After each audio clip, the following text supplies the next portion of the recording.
Hello दोस्तों, बेलिज्म academy YouTube channel में आपका फिर से बहुत बहुत स्वागत है। दोस्तों, आज के इस वीडियो में हम मोस्ट इम्पॉर्टेंट क्वेश्चंस को सॉल्व करने वाले हैं जो कि आपके यूपी टेट, सुपर टेट, साथ ही साथ आपके लेखपाल एग्जाम के लिए मोस्ट इम्पॉर्टेंट है। दोस्तों, इस वीडियो में मैंने सारे क्वेश्चन सेलेक्टेड लिए हैं जो कि आपके सिलेबस पर बेस्ड होंगे, साथ ही साथ आपके प्रीवियस ईयर क्वेश्चन पर बेस्ड होंगे। तो वीडियो को ध्यान से देखिएगा और वीडियो के लास्ट मुझे जरूर बताइएगा कि आज के इस वीडियो में आपके कितने क्वेश्चन सही हुए। तो बिना देरी करते हुए चलिए शुरू करते हैं सबसे पहले क्वेश्चन से। सबसे पहला क्वेश्चन है, भारत को पोलियो मुक्त कब घोषित किया गया था? ऑप्शन आपके सामने है 2000, ऑप्शन बी 2006, ऑप्शन सी 2014 या फिर ऑप्शन डी 2018।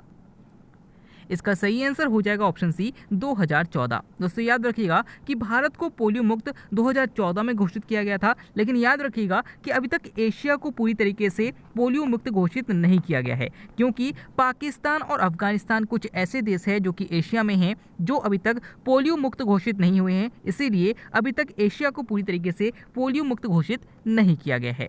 अगला क्वेश्चन, क्लोरोफिल में कौन सा तत्व उपस्थित होता है? ऑप्शन आपके सामने calcium, option B magnesium, option C caesium या फिर ऑप्शन डी नाइट्रोजन। इसका सही आंसर हो जाएगा ऑप्शन बी मैग्नीशियम। दोस्तों, याद रखिएगा कि क्लोरोफिल में मैग्नीशियम धातु पाई जाती है। तो ये क्वेश्चन भी कई बार एग्जाम में पूछा जाता है, याद रखिएगा। अगला क्वेश्चन, इंसुलिन में कौन सी धातु पाई जाती है? ऑप्शन आपके सामने सल्फर, ऑप्शन बी जस्ता, ऑप्शन सी लोहा या फिर ऑप्शन डी पारा। इसका सही आंसर हो जाएगा ऑप्शन बी जस्ता। दोस्तों, याद रखिएगा कि जो इंसुलिन है ये हमारे अग्न्याशय ग्रंथि जिसे हम पैनक्रियास कहते हैं इससे निकलने वाला एक हार्मोन है, और इसकी अधिकता या कमी होने पर हमें शुगर की प्रॉब्लम हो जाती है। और याद रखिएगा जो इंसुलिन है इसमें जिंक धातु पाई जाती है जिसे नॉर्मली जस्ता भी कहा जाता है। अगला क्वेश्चन, कौन सी फसल मृदा में नाइट्रोजन की कमी को पूरा कर देती है? ऑप्शन आपके सामने मूंगफली, ऑप्शन बी मटर, ऑप्शन सी आलू या फिर ऑप्शन डी धान।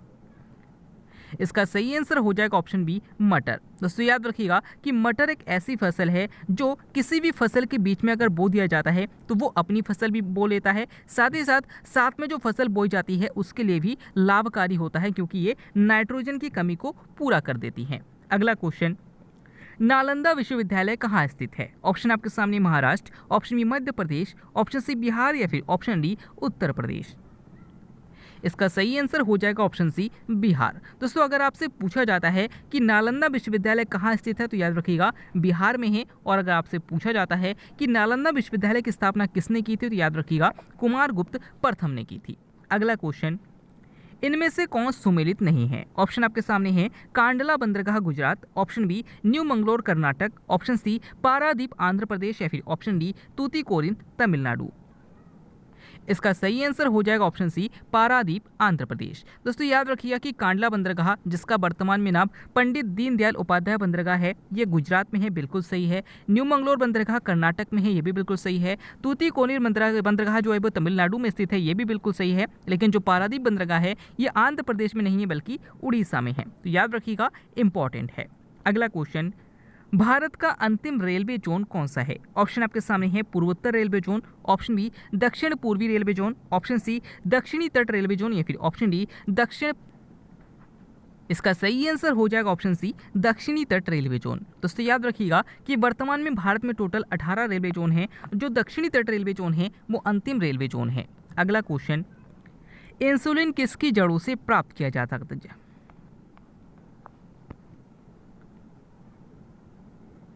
इसका सही आंसर हो जाएगा ऑप्शन सी दक्षिणी तट रेलवे जोन। दोस्तों, याद रखिएगा कि अगर आपसे पूछा जाता है कि वर्तमान में भारत में टोटल कितने रेलवे जोन है तो याद रखिएगा 18 रेलवे जोन है, और अगर आपसे पूछा जाता है कि भारत का अंतिम रेलवे जोन कौन सा है तो याद रखिएगा दक्षिणी तट रेलवे जोन है।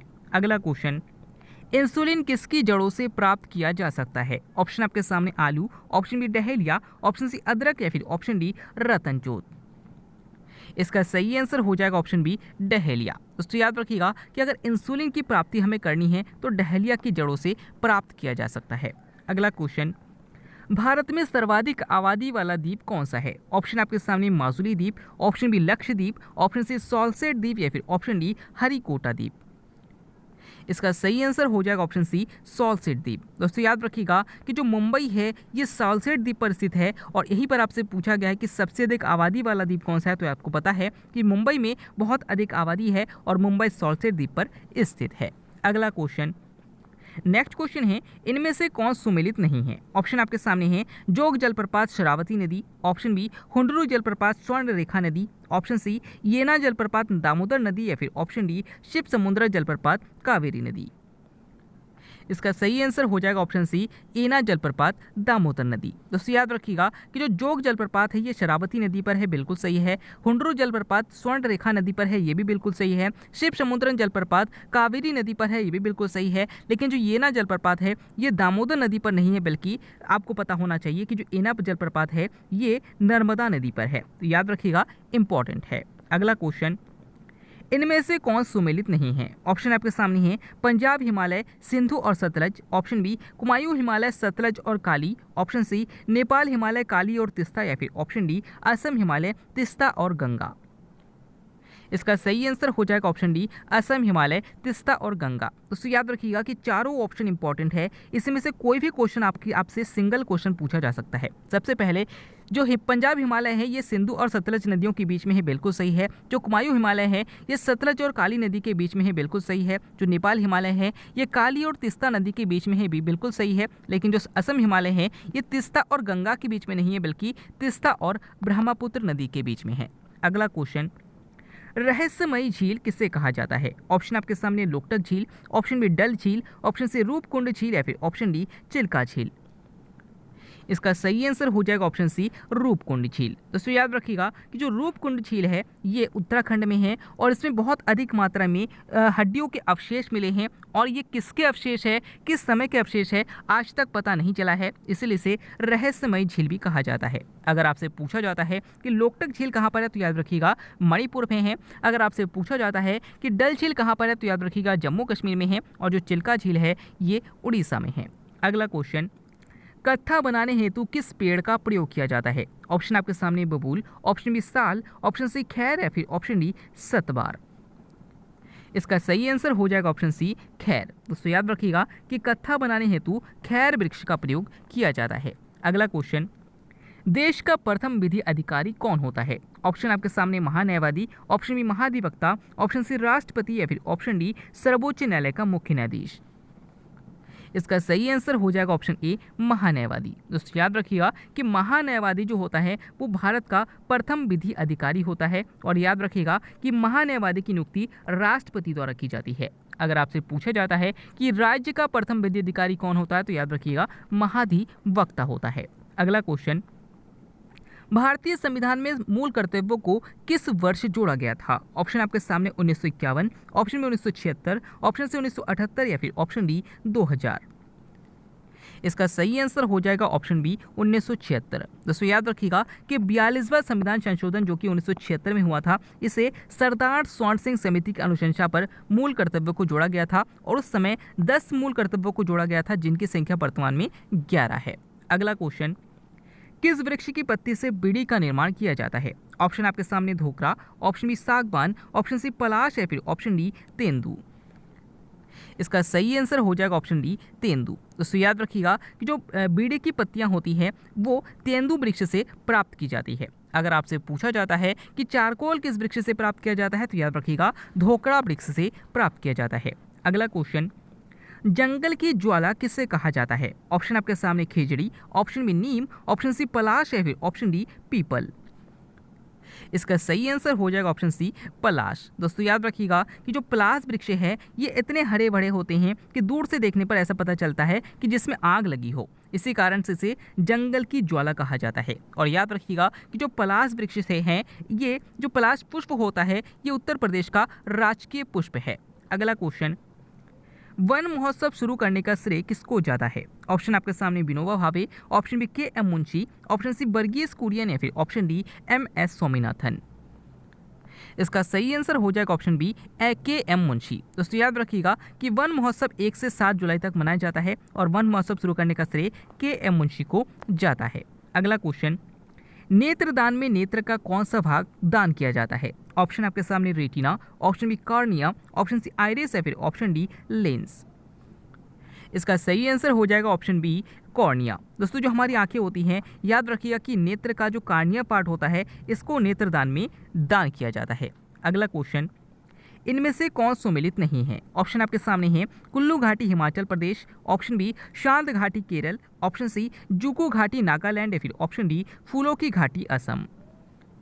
इसका सही आंसर हो जाएगा ऑप्शन डी फूलों की घाटी असम। दोस्तों याद रखिएगा कि जो कुल्लू घाटी है हिमाचल प्रदेश में है, बिल्कुल सही है। शांत घाटी केरल में है, बिल्कुल सही है। जुकू घाटी नागालैंड में है, ये भी बिल्कुल सही है। लेकिन जो फूलों की घाटी है ये असम में नहीं है बल्कि उत्तराखंड में है। अगला क्वेश्चन, मृदा की उर्वरता बढ़ाने के लिए उसमें क्या मिलाया जाता है? ऑप्शन आपके सामने यूरिया, ऑप्शन बी चूना, ऑप्शन सी नाइट्रोजन या फिर ऑप्शन डी राख। इसका सही आंसर हो जाएगा ऑप्शन बी चूना। दोस्तों याद रखिएगा कि मृदा की उर्वरता को बढ़ाने के लिए उसमें चूना मिलाया जाता है। जैसे कि जो लाल मिट्टियाँ होती हैं ये भी ज़्यादा उपजाऊ नहीं होती हैं, इसी कारण इसमें चूना मिलाकर खेती की जाती है। अगला क्वेश्चन, कौन सी जनजाति द्वारा दीपावली को शोक के रूप में मनाया जाता है? ऑप्शन आपके सामने Gond, option B Bhil, option C Tharu या फिर ऑप्शन डी अतानी। इसका सही आंसर हो जाएगा ऑप्शन सी थारू। दोस्तों याद रखिएगा जो थारू जनजाति है इस जनजाति के द्वारा दीपावली को शोक पर्व के रूप में मनाया जाता है। अगला क्वेश्चन, अबसौर की घटना किस महीने में होती है? ऑप्शन आपके सामने जनवरी, ऑप्शन बी जून, ऑप्शन सी जुलाई या फिर ऑप्शन डी दिसंबर। इसका सही आंसर हो जाएगा ऑप्शन सी जुलाई। दोस्तों याद रखिएगा जब सूर्य और पृथ्वी की न्यूनतम दूरी होती है तो उसे उपसौर कहा जाता है, और जब सूर्य पृथ्वी की अधिकतम दूरी होती है तो उसे अपसौर कहा जाता है। और जो उपसौर की घटना होती है वो 3 जनवरी को होती है, और जो अपसौर की घटना होती है वो 4 जुलाई को होती है। यहाँ पर आपसे पूछा गया कि अपसौर की घटना किस महीने में होती है, तो जुलाई में होती है, और वो भी 4 जुलाई को होती है। अगला क्वेश्चन, काला सोना किस मसाले को कहते हैं? ऑप्शन आपके सामने इलायची, ऑप्शन बी लौंग, ऑप्शन सी केसर या फिर ऑप्शन डी काली मिर्च। दोस्तों इस क्वेश्चन का आंसर आपको हमें कमेंट के द्वारा बताना है।